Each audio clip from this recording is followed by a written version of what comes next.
بسم الله الرحمن الرحيم. اللهم إني أسألك برحمتك التي وسعت كل شيء وبقوتك التي قهرت بها كل شيء وخضع لها كل شيء وذل لها كل شيء وبجبروتك التي غلبت بها كل شيء وبعزتك التي لا يقوم لها شيء وبعظمتك التي ملأت كل شيء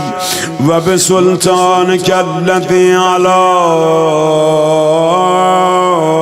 كل شيء وبوجهك الباقي بعد فناء كل شيء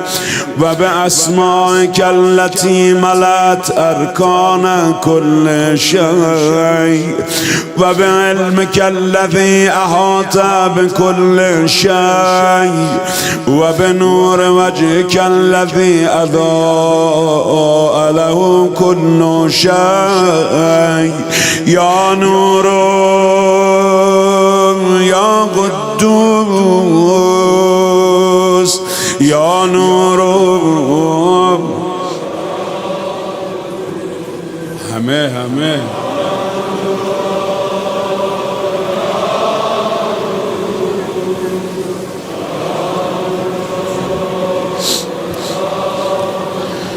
يا أول الأولين ويا آخر الآخرين. اللهم اغفر لي الذنوب التي تهتك الغسام.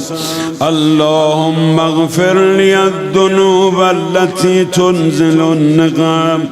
اللهم اغفر لي الذنوب التي تغير النعم. اللهم اغفر لي الذنوب التي تحبس الدعاء. اللهم اغفر لي الذنوب التي تنزل البلاء. اللهم اغفر لي كل ذنب أذنبته وكل خطيئة أخطأتها.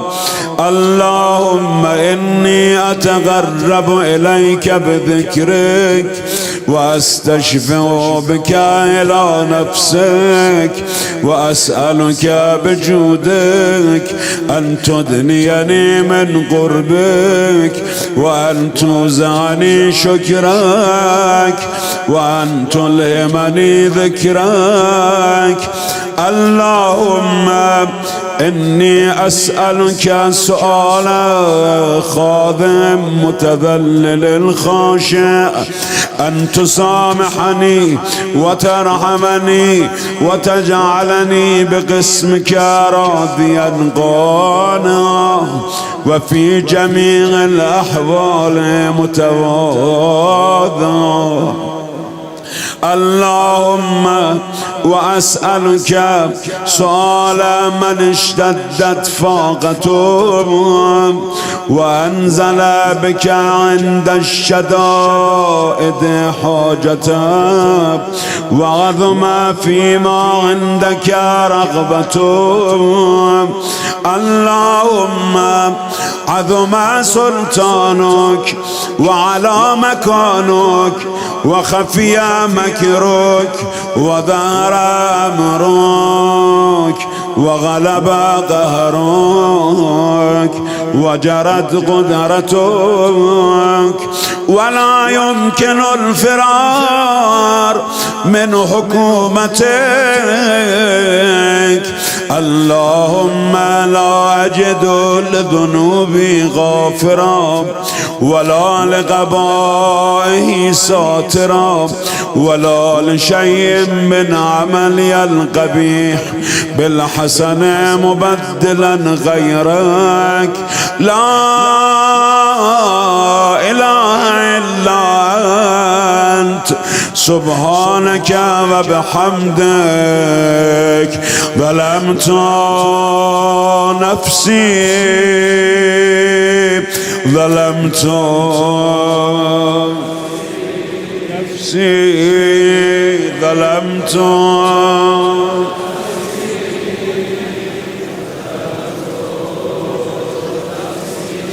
ظلمت نفسي وتجرأت بجهلي وسكنت إلى قديم ذكرك لي ومنك علي. اللهم مولاي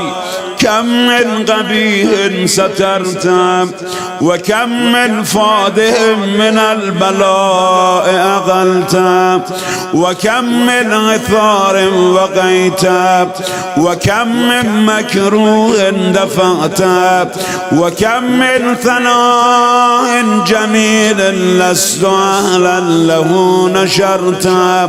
اللهم عظم بلائي وأفرت بي سوء حالي وقصرت بي أعمالي وقعدت بي أغلالي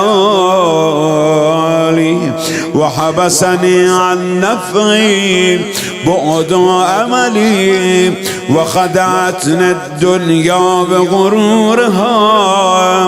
ونفسي بجنايتها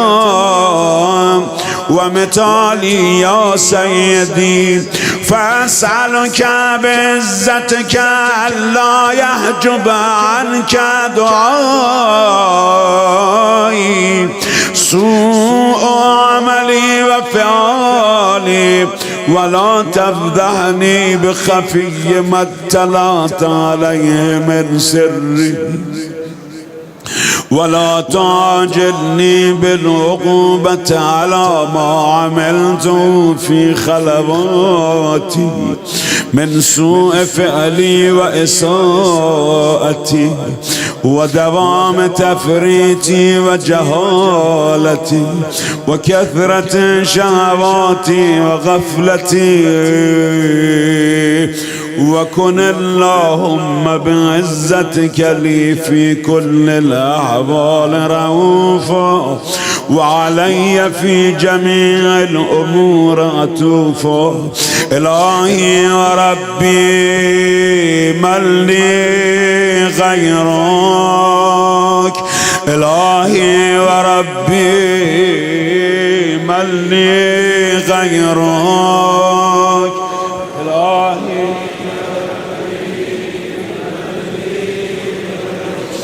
أسأله كشف ضري والنظر في أمري. إلهي ومولاي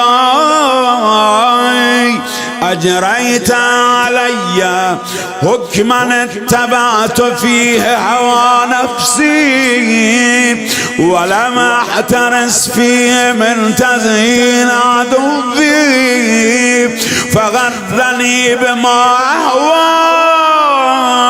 وأسعده على ذلك القضاء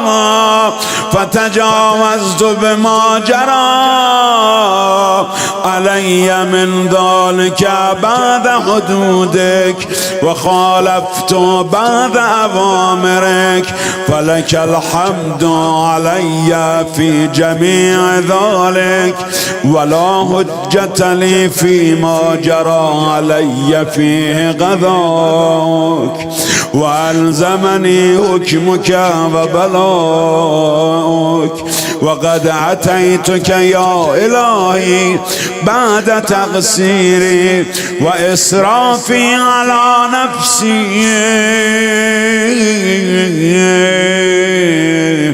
معتذرا نادما منكسرا مستقيلا مستغفرا منيبا مقرا مذغنا معترفا لا أجد مفرا مما كان مني ولا مفزعا أتوجه إليه في أمري غير قبولك عذري وإدخالك إياي في سعة رحمتك. اللهم فاقبل عذري وارحم شدة ضري وفكني من شد وثاقي يا رب ارحم ضعف بدني يا رب ارحم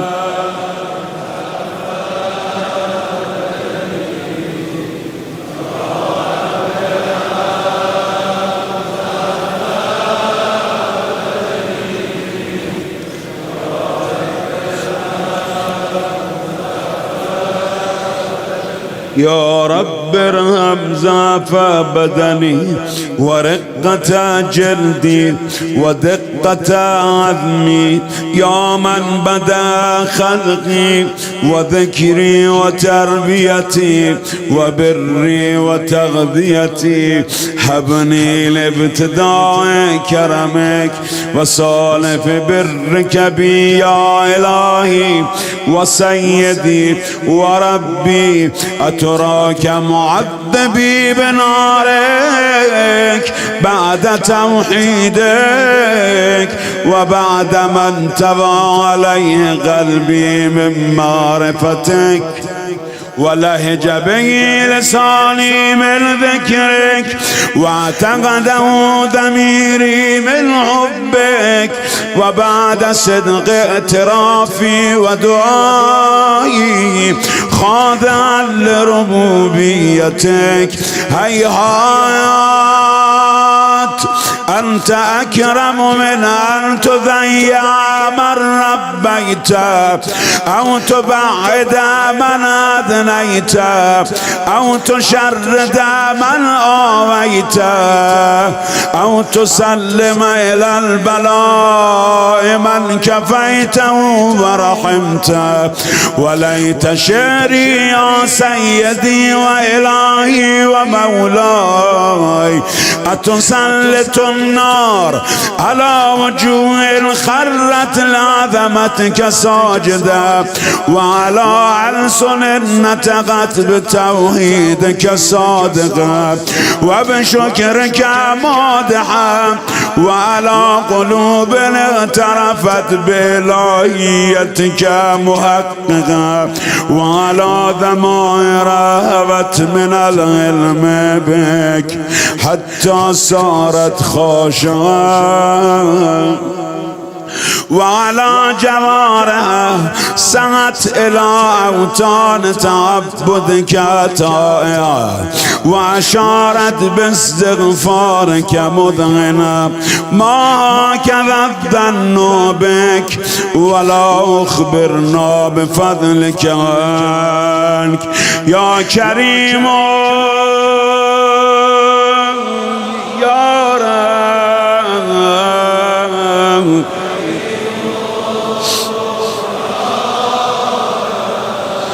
يا كريم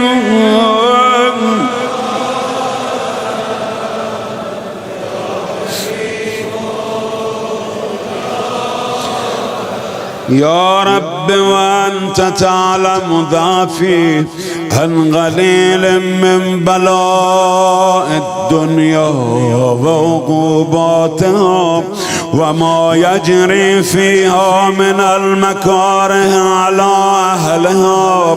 على أن ذلك بلاء ومكروه قليل مكثوه يسير بقاؤه قصير مدته فكيف احتمالي لبلاء الآخرة وجليل وقوع المكاره فيها وهو بلاء تطول مدته ويدوم مقامه ولا يخفف عن أهله لأنه لا يكون إلا عن غضبك وانتقامك وسخطك وهذا ما لا تقوم له السماوات والأرض يا سيدي فكيف لي وأنا عبدك الضعيف الذليل الحقير المسكين المستكين. يا إلهي وربي وسيدي ومولاي لأي الأمور إليك أشكو ولما من هذا الجوابك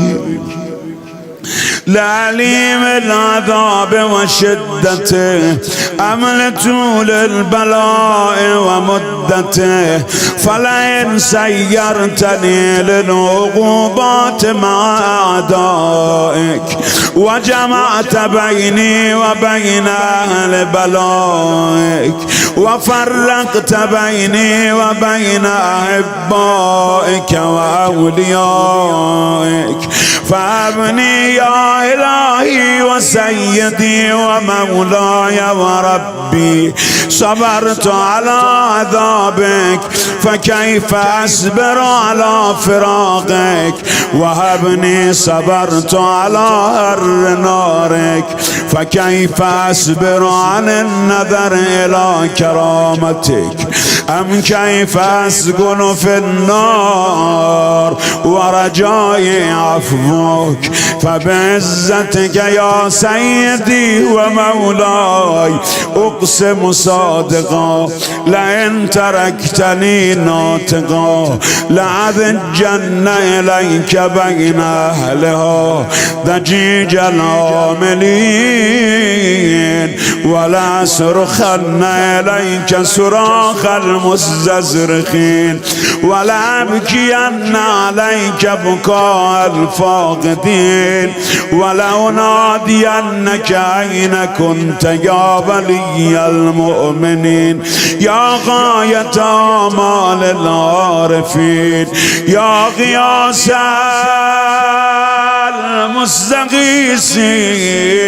المستغيثين.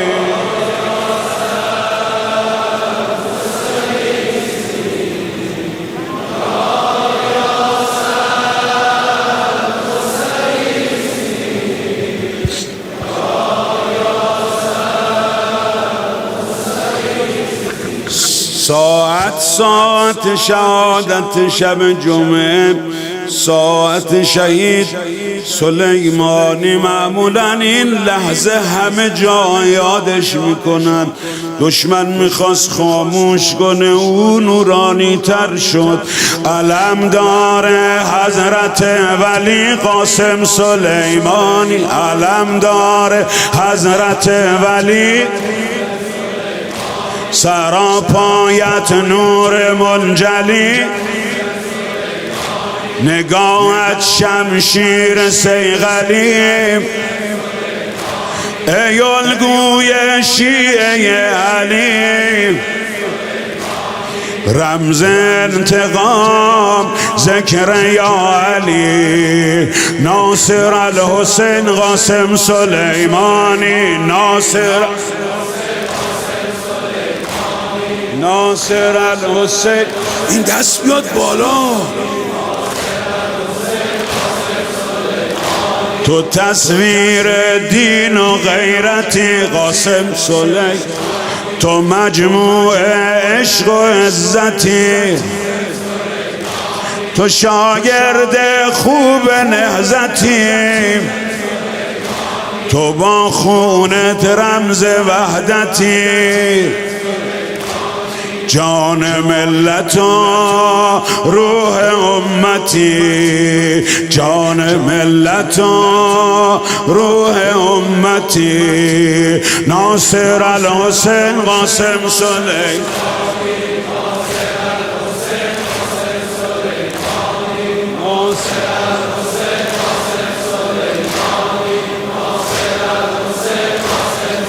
جانم فدای تن اربن اربات هر دا شبم آج قاسم میهمان داره.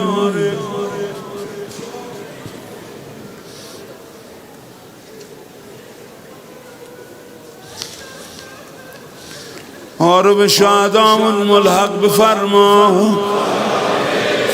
بابروی شادامون الهی الله.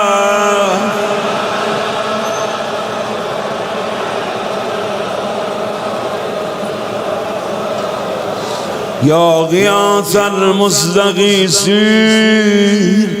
یا حبیب قلوب الصادقین و یا اله العالمین افتراک سبحانک یا الهی و بحمدک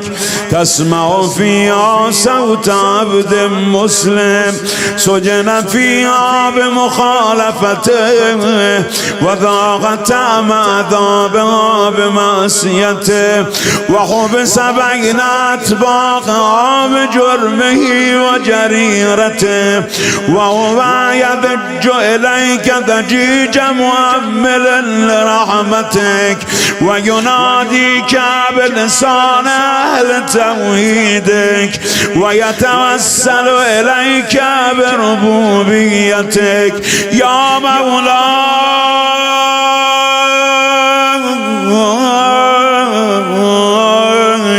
فكيف يبقى في العذاب وهو يرجو ما سلف من حلمك أم كيف تؤلم النار وهو يأمل فضلك ورحمتك أم كيف يهرق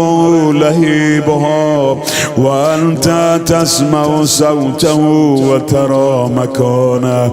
أم كيف يشتمل عليه زفيرها وأنت تعلم ضعفه أم كيف يتغلغل بين أطباقه وأنت تعلم صدقه أم كيف تزجره زبانيته وهو يناديك يا رباه أم كيف يرجو فضلك في عتقه منها فتتركه فيها هيهات ما ذلك الظن بك ولا المعروف من فضلك ولا مشبه لما عملت به الموحدين من برك وإحسانك فباليقين أقطع لولا ما حكمت به من تعذيب جاهديك وقضيت به من إخلاد معانديك لجعلت النار كلها بردا وسلاما وما كان لأحد فيها مغرا ولا مقاما لكنك تقدست أسماؤك أقسمت أن تملأها من الكافرين من الجنة والناس أجمعين وأن تخلد فيها المعاندين وأن تجل ثناؤك قلت مبتدئا وتتولت بالإنعام متكرما أفمن كان مؤمنا كمن كان فاسقا لا يستوون إلهي وسيدي فأسألك بالقدرة التي قدرتها وبالغذية التي حتمتها وحكمتها وغلبت من عليها أجريتها أن تهب لي في هذه الليلة وفي هذه الساعة كل جرم أجرمته وكل ذنب أذنبته وكل قبيح أسررته وكل جهل عملته كتمته أو أعلنته أخفيته أو أظهرته وكل سيئة أمرت بإثبات الكرام الكاتبين الذين وكلتهم بحفظ ما يكون مني وجعلتهم شهودا علي مع جوارحي وكنت أنت الرقيب علي من ورائهم والشاهد لما خفي عنهم وبرحمتك أخفيت وبفضلك سترت وأن توفر هبي من كل خير أنزلت أو إحسان فضلت أو بر نشرت أو رزق بسطت أو ذنب تغفر أو خطأ تستر يا ربي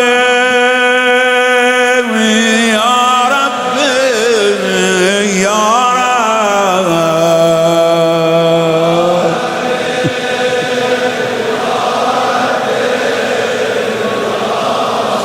کجا صدات بزنم بهتر از اینجا؟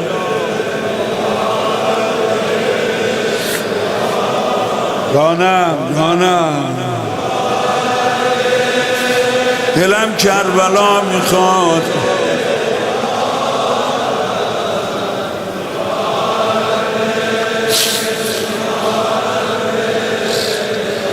دارم صدات میزنم الهی و سیدی و مولای و مالک رکنی یا من بیده ناسیتی یا علیما بضری و مسکنتی یا خبیرا بفقری و فاقتی یا رب یا رب یا رب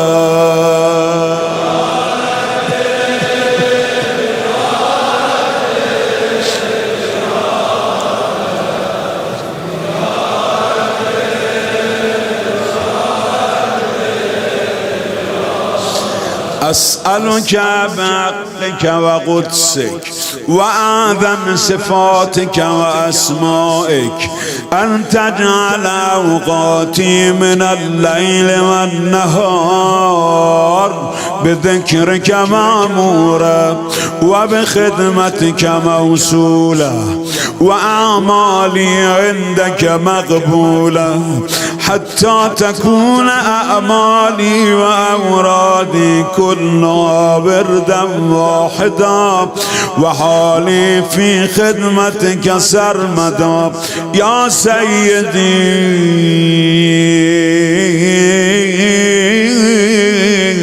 يا من عليه مؤولي يا من إليه شكوت أحوالي يا ربي يا ربي يا رب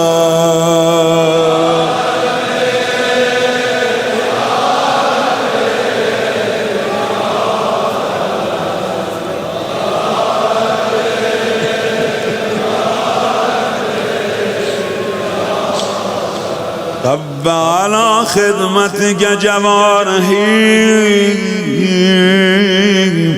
واشدد على العزيمة جوانحي وهب لي الجد في خشيتك والدوام في الاتصال بخدمتك حتى أسرع إليك في ميادين السابقين وأسرع إليك في البارزين وأشتاق إلى قربك في المشتاقين وأدنو منك دنو المخلصين وأخافك مخافة الموقنين وأجتمع في جوارك مع المؤمنين اللهم ومن أرادني بسوء فأرده ومن كادني فكده واجعلني من أحسن عبيدك نصيبا عندك وأقربهم منزلة منك وأخسهم سلفة لديك فإنه لا ينال ذلك إلا بفضلك وجدني بجودك وعطف علي بمجدك واحفظني برحمتك واجعل لساني بذكرك لهجا وقلبي بحبك متيما ومن علي بحسن إجابتك وأغلني عثرتي واغفر زلتي فإنك غذيت على عبادك بعبادتك وأمرتهم بدعائك وضمنت لهم الإجابة فإليك يا رب نسبت وجهي وإليك يا رب مددت يدي فبعزتك استجب لي دعائي وبلغني مناي ولا تقطع من فضلك رجائي واكفني شر الجن والإنس من أعدائي يا سريع الرضا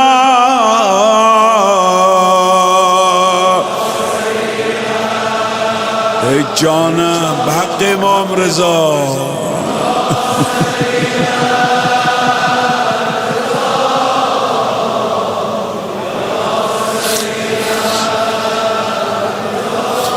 يا سريع الرضا اغفر لمن لا يملك إلا الدعاء فإنك فعال لما تشاء يا من اسمه دواء وذكره شفاء يا من اسمه دواء